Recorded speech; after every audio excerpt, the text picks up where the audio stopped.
on DC News Now. Fire rips through a home in Bowie, sending a child to the hospital. What do we know about their condition? Plus, 4 people in the hospital this morning after a suspect fires more than 6 dozen shots in Southwest. A warm-up is on the way. The higher temperatures you can expect across the region this week. Approaching the deadline, the final bills left on the Virginia governor's desk, including the state's controversial budget proposal. And a sight to behold, safe ways you can catch today's solar eclipse across the DMV. You're watching the station covering all of the DMV. This is DC News Now.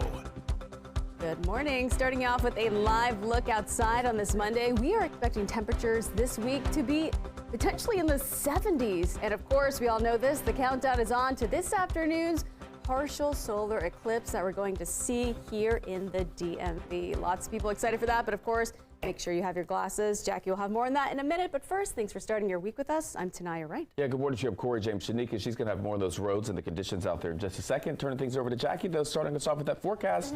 Things looking pretty good for the solar eclipse partial day, at least in the DMV. Yeah, we're seeing those clear skies out there this morning. We'll see a few more clouds, though, later on today. But I'm thinking it's still a mix of sun and clouds back here closer towards D.C., which should be A-OK for that viewing of that partial solar eclipse. We do have that warm front lifting in, and that will continue to provide us with the warm-up that we'll see the next several days. Those current temperatures, though, still on the chilly side. Seeing those 30s and 40s to start off your Monday morning. Later on today for that eclipse, here's a look at that forecast. Temperatures right into the upper 60s once that eclipse begins. That max coverage, about 87.4% in D.C. Talking about those upper 60s, right around 70 towards the end of that eclipse. More details and timing coming up, but I have to toss it over to Shanika with the on-pour and look at those roadways. How's traffic? Yeah, toss it over to me. Good morning, Jackie. It's a good start to your week, aside from this one issue here. We're in Northern Virginia on 95 heading northbound right near 619. We do have crash activity. You are getting by just by one single lane there.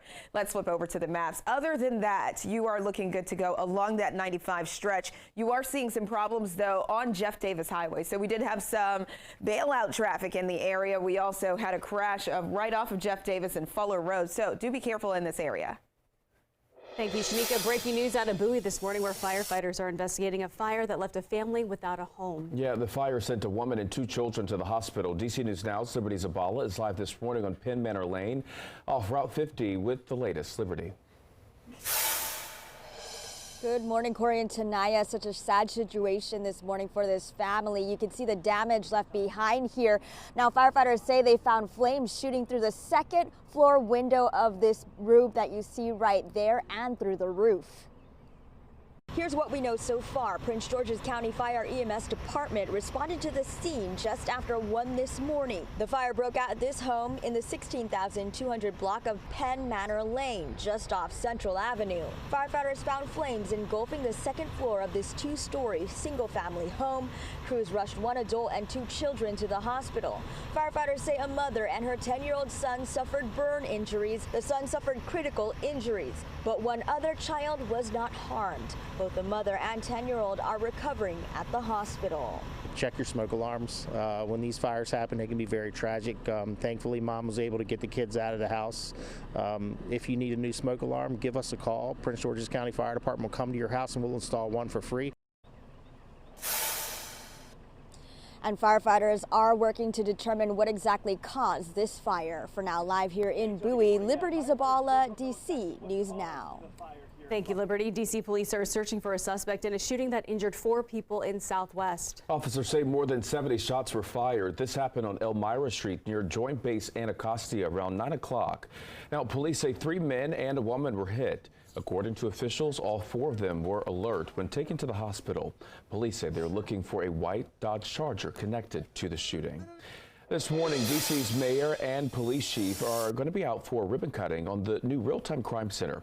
Officials say they're also launching the Camera Connect D.C. initiative. Now, the Camera Connect D.C. program will allow people and businesses to share security camera footage with the new crime center. Officials say it will help police investigate crimes. The ribbon cutting is expected to start at 11 o'clock at the Marion Barry Jr. building in Northwest. Also happening today, D.C.'s latest round of drug-free zones is ending at 8 o'clock this morning. This is the 4th round since the program launched. In all, D.C. police say they've made 15 arrests, 4 made in the first round, 2 in the second, and 9 in the third round. So far, no word on if any arrests have been made this round. And today, Virginia Governor Glenn Youngkin is running into a deadline to sign, amend, or veto several key pieces of legislation passed by the General Assembly. Those bills include ones that would legalize and tax popular skill games. Both passed the General Assembly with bipartisan support. Youngkin has also promised to amend the state's budget, which he has called backwards. That is setting up a potential battle with Democrats, which could last weeks or even months. The governor doesn't have a real strong incentive to play nice now, right now.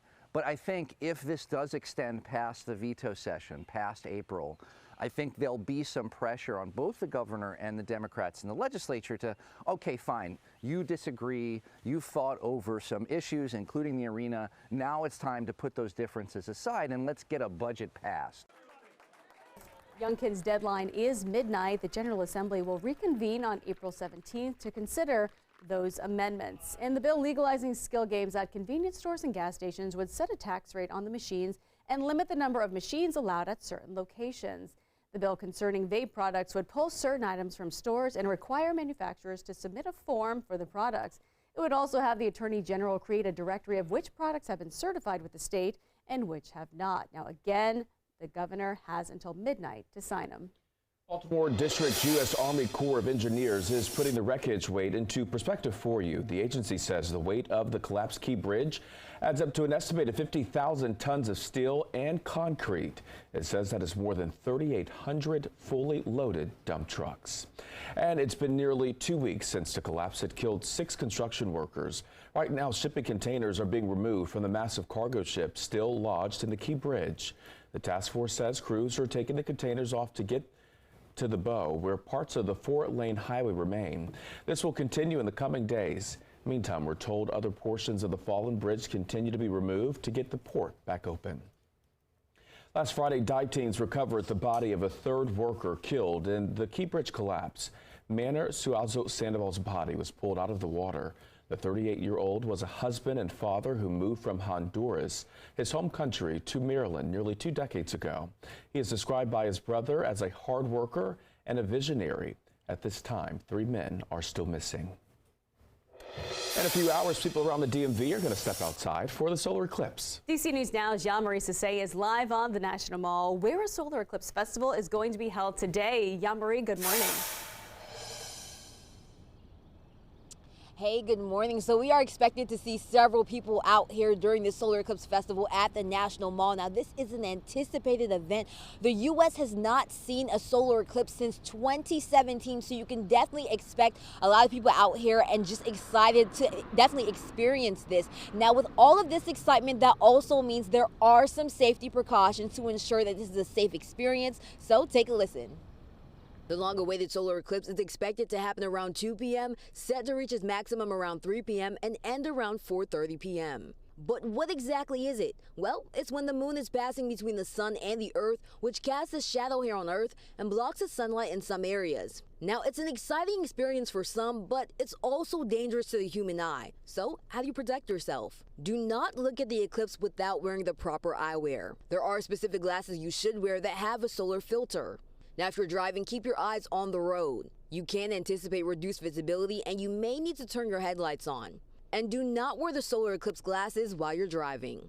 You are not necessarily going to see how much damage it causes when you look at it because it won't feel like anything, but it is still looking at the sun. It is a very bad idea.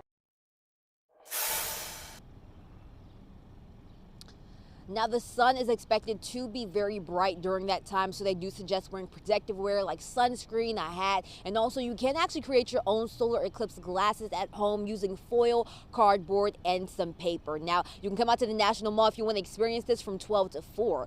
For now, reporting live at the National Mall, I'm Yamari Sase, DC News Now.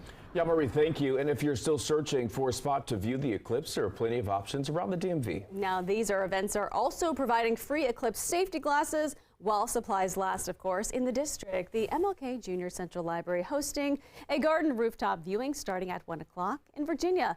Loudoun County's Department of Parks and Rec offering 9 free eclipse events. You can check those out on the county's website.